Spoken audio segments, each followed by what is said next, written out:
Aha. Now, I'm not quite sure if it's recording off this bit or this bit. I'll find out later on. Suffice to say, what's recording the audio bit is. But this is me doing one of a number of experiments to see what I can do with certain editing software. Namely, for reasons, I discovered that you can use Python, a programming language, to edit videos. More specifically, Python in conjunction with FFmpeg. I'm literally just touching the surface of it. I'm doing one of those scary touches, or one of the most scared of anything touches of it. Much like, and I'm going to use a word here, I'm going to see if Google will identify it and then demonetize my video. I already know it's identified when I have that word in the title. It's a nope to YouTube. I'm getting an advertisement on it. But COVID-19. Now, along with a word of coronavirus. Now, if you just had a really obvious jump cut, you know obviously YouTube didn't like a word here. So I might then come along later and then just re-upload it yourself with the re-upload video later with obviously a sound in it. But the whole purpose of this video, I want to test out a bit of software I found, which is Python Power FFmpeg, and it'll then take the file question and then clip out all the background noise, so not all the background, all the silent bits itself there. So it's referred to as jumpcutter, which I know obviously people have identified how bad Philip DeFranco and ilk are in using jump cuts here. I know I time to time have piss taked at the nice people for doing it, and yet now I'm going to be making use of that same software. It's conceptually, the idea of using Python to automate the whole editing process, I really like the idea of, and this was especially before I'd been furloughed.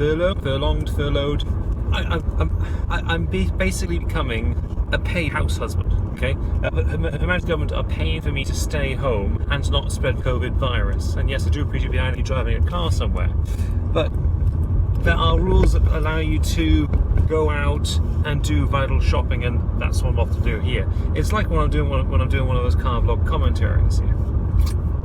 Now, I will put together at a later point all the successes or even failings I've had thus far in this whole process, but I just wanted to document me doing some of this first, just so I can say I've documented some of the things I'm doing.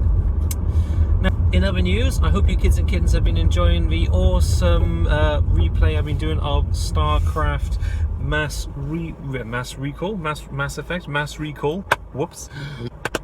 Okay, because that's the one thing, obviously, I think the guy that I got the idea of jump cutter Python coding from was doing a thumbs up and a thumbs down to represent obviously when something worked. Obviously the bit of script that he'd envisioned would recognize the thumbs up to mean it's a good one, junk everything back to the thumbs down, and so on and so forth there.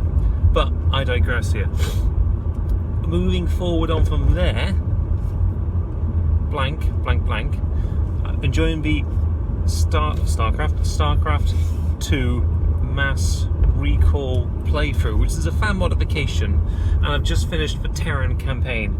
Now, I've already got my first episode of the Zerg campaign filmed, and I'm currently looking to record tomorrow, from my perspective, which will be a Friday, the second campaign, and maybe get onto the third one after that, ready to go, and obviously leave and not click edit, not click render until I'm actually ready to go on it, to make sure obviously if anything comes up along the way I can then respond to it as required there.